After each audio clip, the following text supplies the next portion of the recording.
ఈరోజు మీకోసం మరొక కొత్త కథతోటైతే వచ్చేసాను. సముద్ర తీరం ఒకటే సముద్రపు అలల హోరు. పౌర్ణమి రాత్రి. సమయం రాత్రి 9 గంటలు దాటింది. తీరంలోని రాళ్లపై కూర్చొని ఏదో ఆలోచనలతో ఉన్నాడు అవినాష్. మనసు నిండా తీరని వ్యధతో. కారణం, ఆ రోజు సాయంత్రం కీర్తిని చూశాడు. తను ఆఫీస్ నుండి వస్తుండగా కీర్తి తన భార్యతో కలిసి గుడికేమో వెళ్ళినట్లుంది. ఎంతో సంతోషంగా కనిపించింది. తన పక్కనుండాల్సిన మనిషి ఎంత ప్రేమించాడు తను. ఇప్పుడెందుకిలా? ఆ దేవుడు తను కోరుకున్న వ్యక్తిని తన జీవితం నుండి వేరు చేసి వేదనకు గురి చేస్తున్నాడు. ఏ జన్మలో పాపమో ఇలా తనను కీర్తిని వేరు చేసింది అనుకుంటుండగా తనకు తెలియకుండానే తన కన్నులు తడుస్తున్నాయి. ఆ చీకట్లో మెల్లగా చినుకులు మొదలయ్యాయి. తన కంటి తడి కూడా ఆ వర్షంలో కలిసిపోతుంది. అప్పుడే అటుగా ఎవరో సముద్రం వైపు వెళ్తూ కనిపించారు. జాగ్రత్తగా గమనిస్తే ఎవరో అమ్మాయి. చూడ్డానికి కాలేజ్ స్టూడెంట్లా ఉంది. ఆ అమ్మాయి ఆ రాత్రి సమయంలో సముద్రంలోకి ఎందుకు వెళ్తుంది? కొంపదీసి ఆత్మహత్య చేసుకుంటుందేమో అనిపించింది. అంతే, ఆ అమ్మాయిని చూస్తూ ఏ అమ్మాయి వెళ్ళకు అంటూ గట్టిగా అరుస్తున్నాడు. వినిపించినట్టుంది. తిరిగి చూసింది. ఏంటి అంది. ఎవరు నువ్వు? ఎందుకు సముద్రంలోకి వెళ్తున్నావు అని అడిగాడు. అందుకు అమ్మాయి నవ్వుతూ అక్కడికి రావచ్చా, మీతో మాట్లాడొచ్చా అంది ఆర్తిపుంగా. రమ్మన్నట్టు సైగ చేశాడు. క్రీమ్ కలర్ చుడీదార్లో ఉంది. దగ్గరగా వస్తుంటే చుక్కల తోటలో విరిసిన తారకలా ఉంది. ఆ అమ్మాయి కళ్ళలో ఏదో మెరుపు. ఆ నవ్వే పెదవుల్లో అందం. అణువణువుగా ఆత్మవిశ్వాసంతో కూడిన నడక దగ్గరకు వచ్చి కూర్చుంది. అప్పుడే మెరిసిన మెరుపువో మెరుపులో తెలుస్తోంది. అమ్మాయి చాలా అందంగా ఉందని. పక్కగా వచ్చి కూర్చుంది. హాయ్, నా పేరు సుప్రియ అంది. నా పేరు అవినాష్ అన్నాడు. ఏంటి ఈ సమయంలో ఒంటరిగా ఒక ఆడపిల్ల ఇలా అన్నాడు. అందుకు ఆ అమ్మాయి తెరలుగా నవ్వుతూ, నాకు పౌర్ణమి రాత్రిలో సముద్ర తీరం ఇష్టం. అందుకే ఎవరికీ తెలియకుండా వచ్చాను. మా నాన్నగారు మిలిటరీలో ఉద్యోగం. ఆయన బీచ్కు రావడానికి అమ్మాయిలను అర్హత లేదా? అందున ఆడపిల్ల ఒంటరిగా రాకూడదా అంది ఆరా తీస్తున్నట్టు. అయ్యో, నేను అలా అనలేదు. అసలే కాలాలు బాగలేవు. ఒంటరి ఆడపిల్లలకు రక్షణ లేదు. అందున ఇంత అందంగా ఉన్నావు, అందుకే అడిగాను అన్నాడు. ఓహ్ అలాగా, అయితే సరే. అవును, ఇంతకీ మీరేంటి? ఎందుకింత దిగులుగా కూర్చున్నారు? ఏం జరిగింది అంది. ఏమీ లేదు, ముక్తసరిగా సమాధానం ఇచ్చాడు. లవ్ ఫెయిల్యూర్ అనుకుంటా. అవునా అంది. కాదు, లైఫ్ ఫెయిల్యూర్ అన్నాడు ఏదో ఆలోచిస్తూ. అలా ఏమీ ఉండదు. అన్నీ మన ఫీలింగ్స్ అంతే. లైఫ్ ఎందుకు ఫెయిల్ అవుతుంది? మన ఆలోచన ధోరణి కరెక్ట్గా ఉండాలి. లోపాన్ని సరిదిద్దుకోవాలి. మనం నిమిత్త మాత్రులం. మన పని మనం కరెక్ట్గా చేస్తే ఏ ఫెయిల్యూర్ ఉండదు అంది. అప్పుడే ఆ అమ్మాయి ఏదో పాట పాడుతున్నట్టుగా అనిపించింది. ఏదో పాట పాడుతున్నట్టున్నారు. ఆ పాట నాకు కూడా చాలా ఇష్టం. కొద్దిగా గట్టిగా పాడండి, నేను కూడా వింటాను అన్నాడు. అసలేం గుర్తుకు రాదు. నా కన్నుల ముందు నువ్వు ఉండగా అంటూ రాగయుక్తంగా పాడుతుంది. ఎంత సవ్యంగా ఉంది. ఆ పాట ఆమె పాడుతున్నంతసేపు ఈ ప్రపంచాన్ని మర్చిపోయినట్టు తన్మయత్వంలో ఉండిపోయాడు అతను. పాట పాడడం అయిపోగానే చప్పట్లు కొడుతూను నువ్వెంత చక్కగా పాడారు అంటూ అభినందించాడు. అప్పుడే టైం చూశాడు. 10 గంటలు దాటుతుంది. అమ్మో, ఇంకా రూమ్కి వెళ్ళాలి అంటూ బయలుదేరుతూ మీ ఇల్లెక్కడ సుప్రియ గారు అన్నాడు. సుప్రియ ఓకే గారు వద్దు, అవినాష్ అంది. సరే అంటూ ఇద్దరం నడవడం మొదలుపెట్టారు. సముద్ర తీరానికి దగ్గరలోనే సుప్రియ తమ ఇంటిని చూపిస్తూ, అదే మా ఇల్లు. ఇప్పటికీ చాలా లేట్ అయింది. మరలా ఎప్పుడొస్తావు అవినాష్ అంది.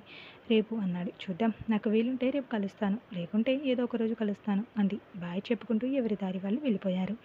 ఇక ఆ రాత్రి పడుకుందానన్న మాటే కానీ అవినాష్కు నిద్ర పట్టడం లేదు. బీచ్లో సుప్రియ గుర్తొస్తుంది. ఎందుకో కానీ సాయంత్రం ఉన్నంతటికీ బాధ ఇప్పుడు లేదు. ప్రశాంతంగా నిద్రపోయాడు. మరుసటి రోజు ఆఫీస్లో చాలా సంతోషంగా గడిచింది.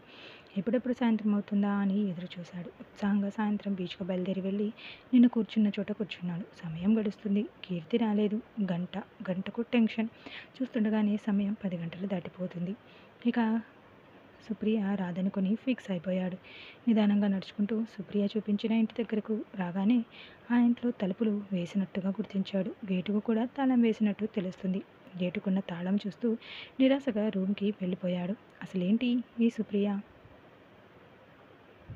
ఏదైనా ఊరెళ్ళారేమో చూద్దాం అనుకుంటూ నిద్రలోకి జారుకున్నాడు. మరుసటి రోజు కూడా ఉత్సాహంగా ఆఫీస్కు వెళ్ళొచ్చాడు. రోజు కూడా బీచ్లో సుప్రియ రాలేదు. నిరాశగా వచ్చేవాడు. మనసులో ఏదో ఆశ, ఏదో ఒక రోజు కనిపిస్తుందిలే అని. మరుసటి రోజు ఒంట్లో ఓపిక లేదు.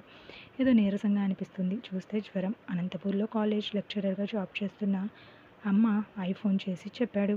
నాన్న మున్సిపల్ ఆఫీస్లో ఉద్యోగం, అనగానే ఇద్దరు కంగారు పడ్డారు. ఇంటికొచ్చేయమన్నారు. లీవ్లు ఎక్కువగా లేకపోవడంతో వెళ్ళలేకపోయాడు. హాస్పిటల్కు వెళ్ళొచ్చి ఇంజెక్షన్ చేయించుకున్నాడు. టాబ్లెట్స్ వేసుకుని పడుకున్నాడు. నిద్ర పట్టేసింది. ఆ రోజు బీచ్కు వెళ్ళలేదు. అదే ఆలోచనలోనే నిద్రపోయాడు. అర్ధరాత్రి ఎవరో తలుపు బాదుతున్న చప్పుడు. బద్ధకంగా లేచి తలుపు తీశాడు. తలుపు తీసి చూస్తే ఎదురుగా సుప్రియ ఉంది. లైట్ వెలుతురులో ఇది కళ నిజమా అనుకుంటుండగా ఇది నిజమే అని అర్థమైంది. హాయ్ అవినాష్, సారీ, మా నాన్నగారు ఊరెళ్ళారు. ఈ ఊరు నాకు కొత్త. ఇంట్లో భయమేసింది. మొన్న ఒక రోజు చూసా ఈ ఇంట్లోకి వెళ్ళడం. ఇదే మీ ఇల్లు అని అర్థమైంది. మీరేమనుకోకపోతే ఈరోజు మీ ఇంట్లోనే పడుకుంటాను ప్లీజ్. ల్యాండ్. అయ్యో, నేనేమనుకుంటాను, మీ ఇష్టం అన్నాడు. బయటంతా ఒకటే వర్షం, విపరీతమైన చలి, మంచు ఒకటే ఉంది. సుప్రియ అవినాష్ పక్కనే పడుకుండిపోయింది. అవినాష్కు ఒళ్ళంతా నీరసం, టాబ్లెట్స్ ప్రభావం, మత్తుగా నిద్రపోతున్నాడు. ఉదయం నిద్రలేచేసరికి తన రూమ్ తలుపు తీసి ఉంది. మంచంపై సుప్రియ లేదు. ఆశ్చర్యం, తనొచ్చింది కలా లేక నిజమా అని. అన్నిటికంటే ఆశ్చర్యం, తన జ్వరం పూర్తిగా తగ్గిపోయింది. ఇంకా ఉత్సాహంగా ఉన్నాడు. ఆఫీస్కు వెళ్ళలేదు. కానీ కీర్తి గుర్తొచ్చింది. గతం కొన్ని రోజుల క్రితం ఒకరోజు సాయంత్రం ఫోన్ మోగింది. Unknown number. హలో అన్నాడు. హలో, అటువైపు చక్కని అమ్మాయి గొంతు. ఎవరు అన్నాడు. అటువైపు నిశ్శబ్దం. ఎవరంటారంటీ అన్నాడు అసహనంగా. అటువైపు కాల్ కట్ అయింది. తర్వాత ఆ రోజు రాత్రి 10 గంటలకు తన ఫోన్ రింగ్ అయింది. హలో అన్నాడు. అవతలి వైపు మాటలు లేవు. ఈసారి హలో అంటూ రెట్టించాడు. హలో అవినాష్. అవును అవినాష్ని. మీరెవరు? ఐ లవ్ యూనా? ఎవరమ్మా నువ్వు అన్నాడు ఆలోచనగా. నేనెవరైంది చెప్తాను, కానీ ఇప్పుడు కాదు. నువ్వు నన్ను బాగా అర్థం చేసుకున్నాక, మన స్నేహం ఇంకా పెరిగాక చెప్తాను. అంతవరకు ఇది గుర్తుపెట్టుకో, నేను నిన్ను ప్రేమిస్తున్నాను, నువ్వంటే ఇష్టం అంది. హలో, ఆగాగు. నీ పాటికి నువ్వేదేదో అనేసుకుని మాట్లాడుతున్నావు. నాకు అలాంటి ఆలోచనలు ఏం లేవు అన్నాడు. నువ్వంటే చాలా ఇష్టం. ఎంతంటే నిన్ను పెళ్లి చేసుకుని ప్రేమ గుర్తులుగా 2 పిల్లల్ని కనాలని, ఛాన్స్ 2 నుంచి పేర్లు పెట్టుకోవాలని అని ఇంకా ఏదో చెప్తుండగా, అంతేనా, లేక ఇంకా కోరికలు ఏమైనా మిగిలిన్నాయా? చపాతి మొహందానా, నువ్వెవరో నాకు తెలీదు. ఇంకోసారి ఇలా ఫోన్లో విసిగించావంటే నీ అడ్రస్ వెతుక్కొచ్చి మీ అమ్మ నాన్నలకు చెప్తాను అన్నాడు. ఓయ్, ఏంటి చపాతి మొహం పూరి మొహం అని ఏదేదో అంటున్నావు? తిక్కగా ఉందా? నాదేం చపాతి మొహం కాదు. పోనీలే, ఏదో ప్రేమించాను, అదే విషయం నీకు చెప్దామని కాల్ చేసి మాట్లాడుతుంటే ఓవర్ యాక్షన్ చేస్తున్నావు. అబ్బాయి, నీకంత సీన్ లేదు అంది. నాది ఓవర్ యాక్షనా? అవ్వా, అమ్మాయిలు ఇంత ఫాస్ట్ అయిపోతారే? ఇలా బరితెగించి అబ్బాయిని ప్రేమిస్తున్నామని చెప్పేంత ఎలా పెంచారేంటి మీ అమ్మ అయ్యా అన్నాడు. ఇదిగో చూడు, నిజంగా ఇష్టపడ్డా కాబట్టే చెప్పా. నీ మాట తీరు కూడా బాగున్నట్టు లేదు. ఏమో అనుకున్నా కానీ మీ అమ్మా నాన్నలను అన్నావుగా, ఇంకా నీతో మాట్లాడేది లేదులే అంది బాధ నిండిన గొంతుతో. ఏడుస్తున్నట్టుంది. కాల్ కట్ చేసింది. ఒక 2 నిమిషాల తర్వాత కానీ అవినాష్కు తను మాట్లాడిన తీరు అర్థం కాలేదు. ఇప్పట్లో ఏదో ఫ్యాషన్ అయిపోయింది, రాంగ్ నెంబర్లు, పైగా ప్రేమంట అనుకుంటూ నిద్రలోకి జారుకున్నాడు అవినాష్. ఈ మధ్యనే పీజీ కంప్లీట్ అయిపోయింది. కొత్తగా హైదరాబాద్లో జాబ్ వచ్చింది. రూమ్ తీసుకున్నాడు. అమ్మ నాన్నేమో పెళ్ళంటూ పెళ్లి సంబంధాలు చూస్తున్నారు అవినాష్కి. ఒక వారం గడిచింది. ఆ రోజు రాత్రి మరలా అవినాష్ మొబైల్ రింగ్ అయింది. నెంబర్ చూశాడు. ఎక్కడో చూసినట్టు గుర్తొస్తుంది. కాల్ లిఫ్ట్ చేసి హలో అనగానే, ఓహ్ ఏంటా ఫాస్ట్ డ్రైవింగ్, ఎంత భయపడ్డానో తెలుసా? నీకేమైనా అయితే నేను ఎలా బతకాలి? అసలే నీతో కలిసి బతకాలని, నీతో పిల్లల్ని కనాలని ఎన్నెన్నో ఆశలు పెట్టేసుకున్నా, తెలుసా నీకు అంది. ఓ నువ్వేనా? అయినా నీ పేరేంటి? పేరు చెప్పి ఎదురుపడేంత ధైర్యం లేనిదానివి నన్నేం ప్రేమిస్తావు? నన్ను పెళ్లి చేసుకుని పిల్లల్ని ఎలా కంటావు? అవును, నేను ఆఫీస్కి లేట్ అయిందని ఫాస్ట్గా వెళ్ళాను. నీకెలా తెలుసు అన్నాడు. మీ పొరుగింట్లో ఉండే ఐశ్వర్య అక్కకు డెలివరీ పెయిన్స్ వస్తుంటే హాస్పిటల్కు జాయిన్ చేయడంలో నువ్వు హెల్ప్ చేశావని నాకు తెలుసు. ఆమె మెడిసిన్ కోసం నువ్వు 3 కిలోమీటర్ల బైక్పై వెళ్ళొచ్చావని కూడా తెలుసు. ఎంత హెల్పింగ్ నేచర్ నీది. గుడ్. అందుకే నేను ఇష్టపడుతున్నా. ఎవరి కోసమో ఇంత రిస్క్ తీసుకుంటావంటే ఇంకా నన్ను చేసుకుంటే నన్నెంత బాగా చూసుకుంటావో కదా అంది. వామ్మో, నీకు చాలా విషయాలు తెలుసు. ఎవరి నువ్వు? మరి ఇంతలా స్పై ఎవరై ఉంటావు? ఆగు అంటూ, నువ్వు నా కొలీగ్ రమ్యనా అన్నాడు. చిచి, అది నేను కాదు. నువ్వన్న చపాతి మొహం దాందే. ఎప్పుడు చూడు నిన్ను అదోలా చూస్తుంటుంది. ఓవర్ మేకప్, అసలు నచ్చదు ఆమె నాకు అంది. కాదా అని ఆలోచనలో పడ్డాడు. సరే గుడ్ నైట్ బాయ్ అంది. గుడ్ నైట్ బాయ్ అన్నాడు ఏదో ఆలోచిస్తూ. చూసావా నీతో గుడ్ నైట్ చెప్పించా, ఇంకెన్ని రోజులు పట్టదులే మన ఇద్దరికి ముడిపడడానికి అంది నవ్వుతూ కాల్ కట్ చేసింది. అవినాష్ ఆలోచనలో పడ్డాడు. ఎవరి అమ్మాయి అనుకుంటూ పడుకున్నా నిద్ర పట్టట్లేదు.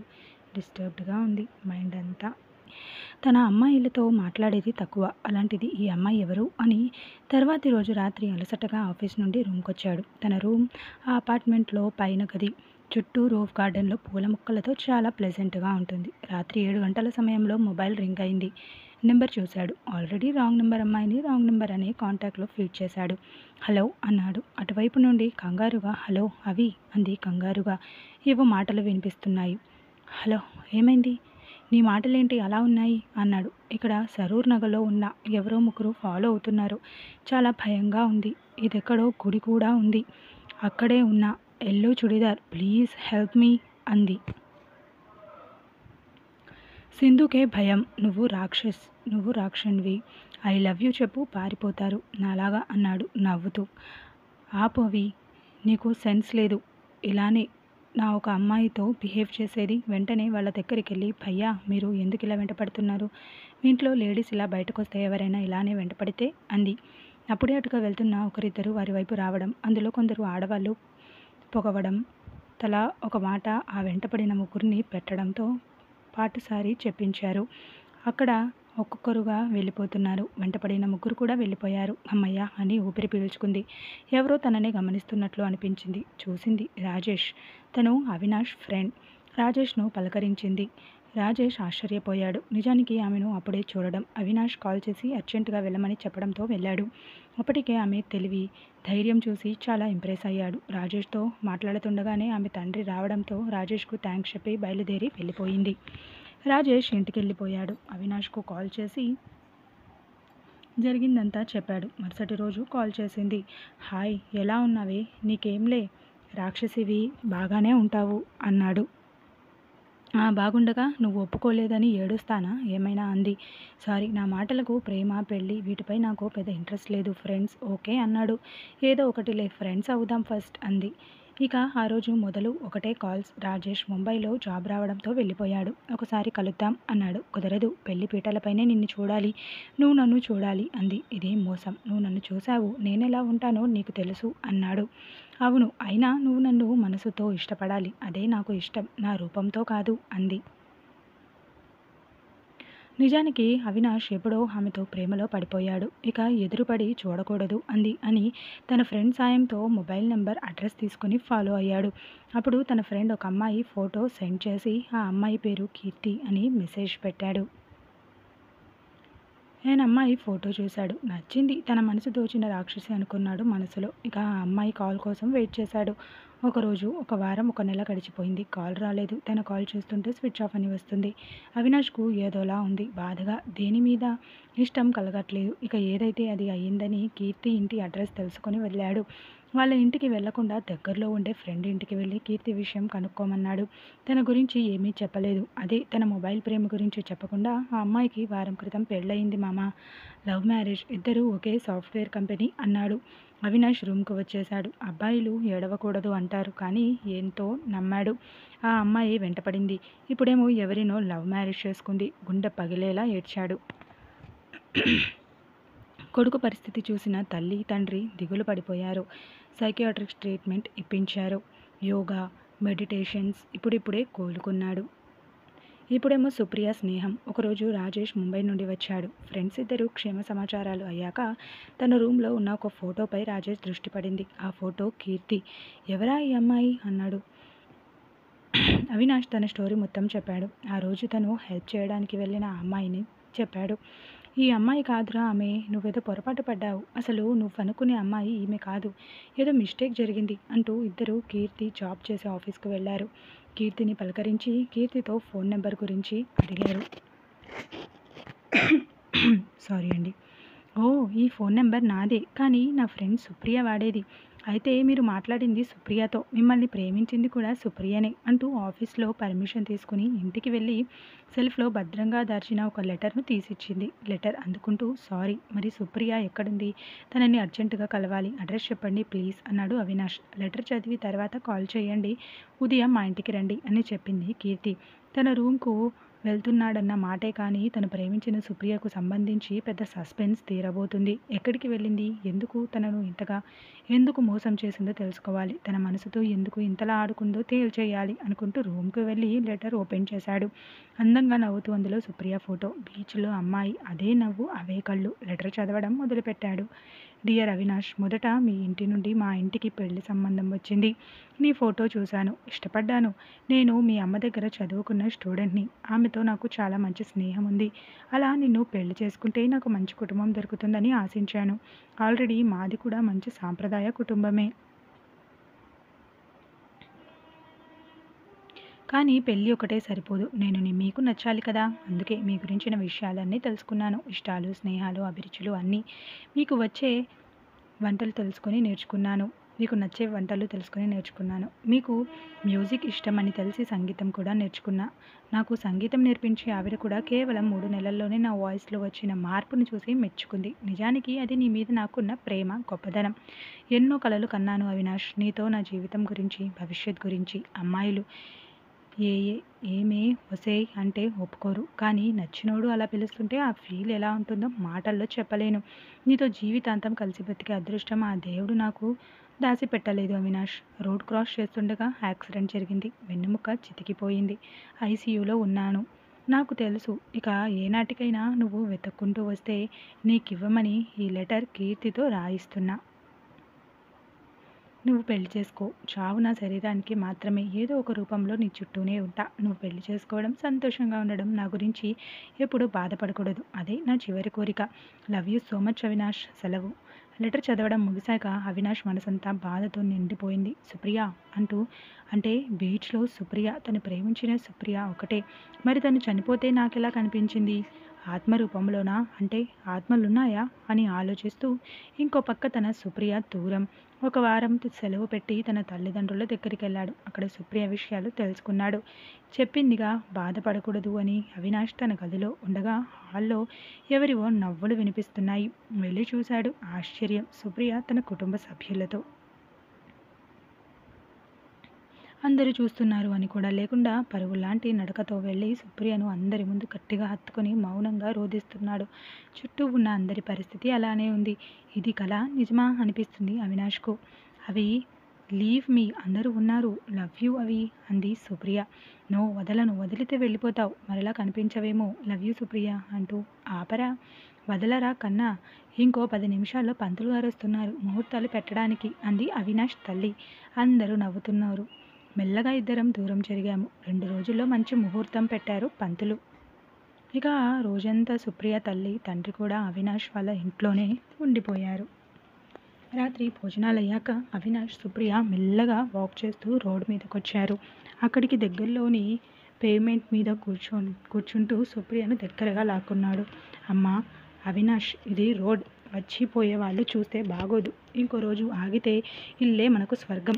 ఓపిక పట్టమ్మా అంది నవ్వుతూ. నువ్వు మరి ఇంత రాక్షసివేంటే? కొద్దిగా కూడా కనికరం లేకుండా ఉన్నావు. ప్రేమని వెంటపడ్డావు, విరహంతో వేధించావు. బాబోయ్ ఎంత బాధ పెట్టావే. ఒక జీవితాన్నే చూపించావు నీ ప్రేమలో. నా పెళ్లిలో ఇన్ని ట్విస్టులు అస్సలు ఊహించలేదు అన్నాడు.